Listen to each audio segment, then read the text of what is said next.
Thank you very much. Good morning to everyone. So, I only have about 9 to 10 slides. My goal today is to simplify tech to make it something that even local policymakers in the city or provincial level will embrace and will adopt. I am not a tech person, as you know, as introduced earlier. I am a lawyer. I was previously a politician and also part of government. So the role is very specialized in terms of policy and decision making.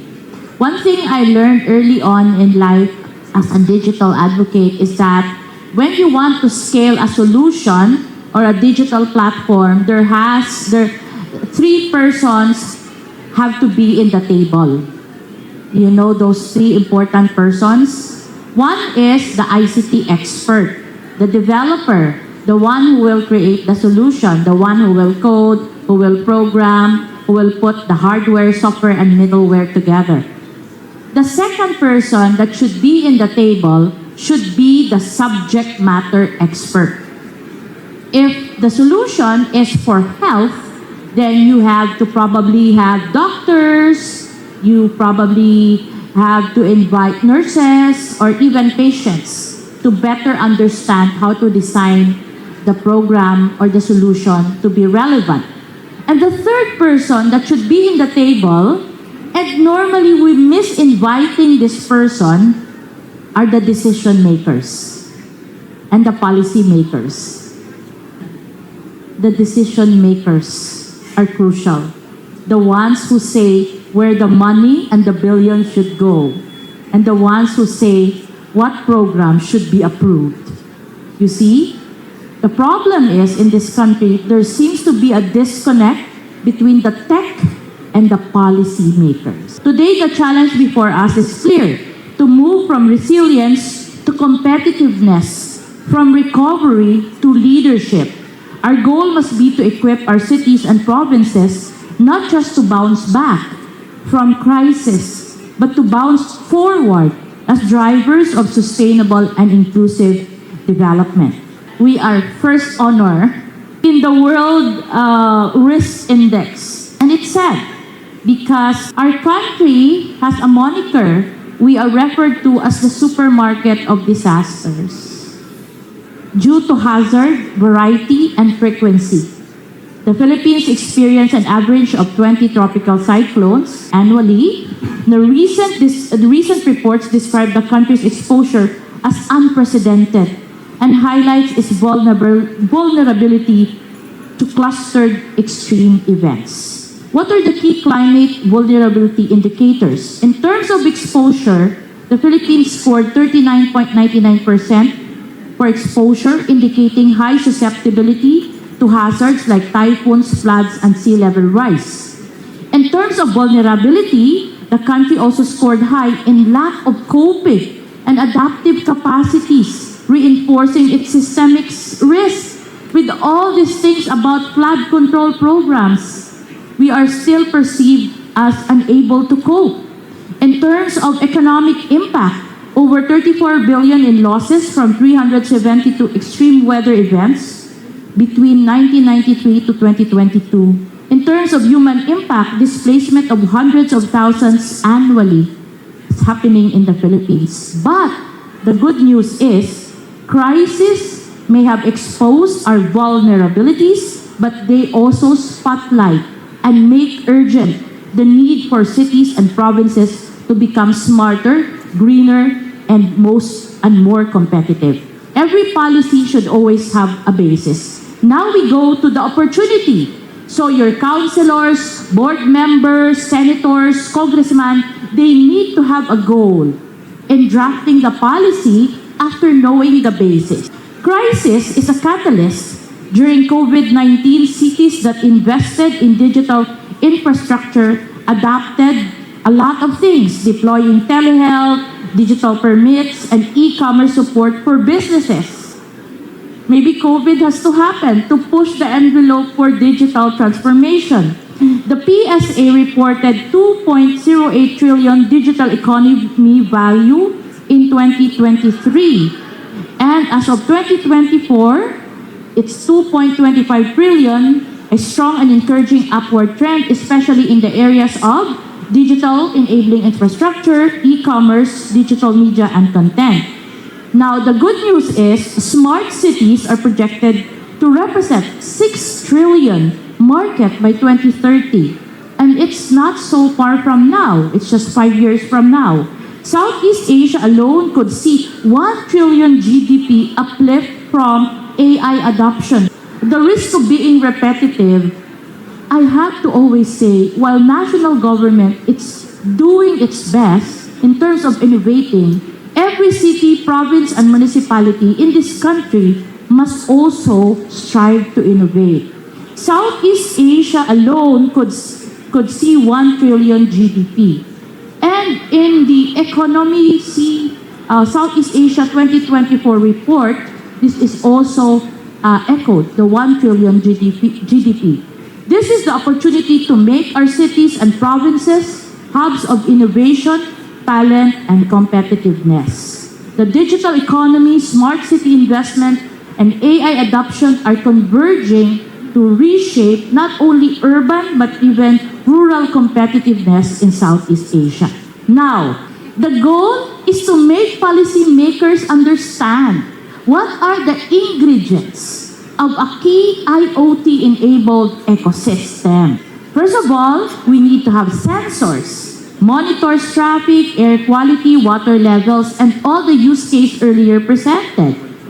Next, we want to have actuators. These adjust traffic lights, regulate energy grids, control water valves. Gateways ensure secure and reliable transmission of data. The fourth is cloud edge computing. Now you also have applications. These platforms actually enhance public safety and access to all government services. They're delivered in a localized manner, actionable alerts directly to users' phones. Number 6, we need security and governance layers. This often now is given importance, given importance, but we still need to instill safety by design. And finally, what I love about the whole ecosystem are the people.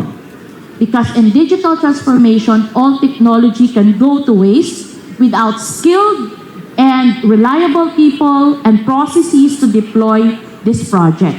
When powered by AI, IoT becomes not just descriptive, but predictive and adaptive. Cities predicting floods before they strike. Provinces optimizing flood supply chains using real-time data, and AI-assisted public health monitoring, preventing outbreaks. This is the promise of what we call AI plus IoT for urban resilience. Technology alone cannot transform cities. We need innovation ecosystem to be the lower layer. We need policies to enable smart city governance, ethical AI, and cybersecurity. This is what we need to see in this country. We need capital. We need to attract investments for urban innovation and provincial growth hubs. And then, what do we need? And the most important of all, we need talent. Because we need talent for our workforce to really help in innovation. We need infrastructure. We need to find markets. We also need to strengthen our innovation culture. At the end of the day, it all boils down to culture. Create communities, create IoT enthusiasts, and finally, we need vision and strategy. We need to ask our leaders, where are they bringing us by 2030? With these pillars, we can transform crisis into competitiveness at the city and the provincial level. Now, let's speak real talk. What are the challenges? We need to address privacy risks, more connected devices, more attacks, weak security protocols can expose sensitive personal and enterprise data. We need to address interoperability issues. Devices from different manufacturers may not speak the same language, leading to integration. High initial costs, Deploying sensors, gateways, platforms require significant upfront investment, which can deter MSMEs and smaller communities. Data overload and management is also a challenge. Organizations can struggle to process and make sense of massive continuous streams of IoT data without robust analytics and AI. Skills and workforce gaps. Skilled professionals in IoT development, cybersecurity, and data analytics. How I wish that this ICT conference or IoT conference is replicated in at least 5 major cities in the Philippines today. Kawawa naman yung Mindanao. Kawawa naman yung Visayas. We need to replicate all these things that will lift our workforce. And finally, regulatory and ethical considerations. I have to say this very candidly. The Philippines need to already decide as soon as possible AI governance. Because currently, only Singapore and almost, I think, Malaysia is coming out with its AI governance policy. By the way, it's not regulation. It's more about regulation plus standards plus even voluntary codes, which we all, as technical advocates, already actually adhere to. Like, technology cannot harm human beings without right or lawful reason. And so, these are the things that we need to do. And so, my thesis is from crisis to competitiveness. What is the vision of our cities? First, agile governance. Cities with AI-powered permitting taxation and public services that reduce bureaucracy. Who wants the number 1 box? Agile governance. Smart governance. Matalinong panggugobyerno. Okay? Urban resilience. Provinces with flood and disaster systems powered by IoT and predictive analytics. Imagine that if we can push this use case higher.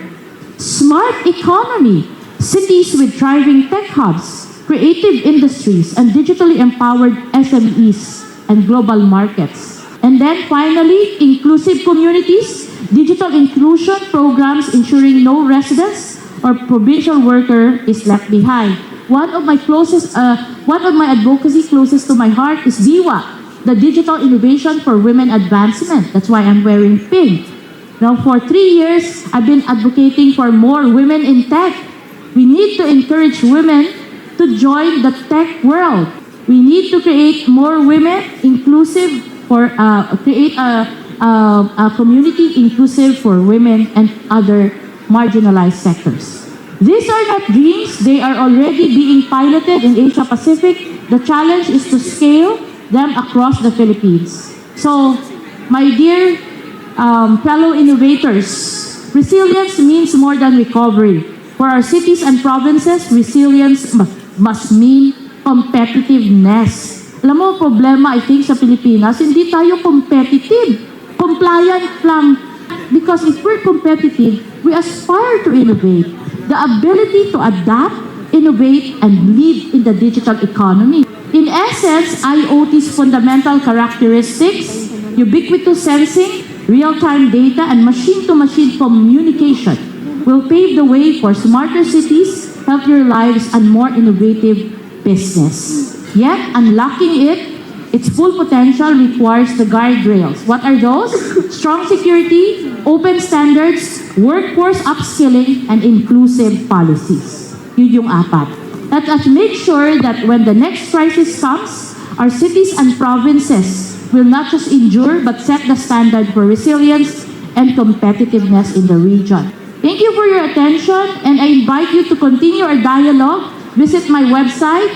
I also train my own AI. You can ask her questions about my discussion today, and let us make advocacy meet innovation and share stories that are shaped to move communities forward.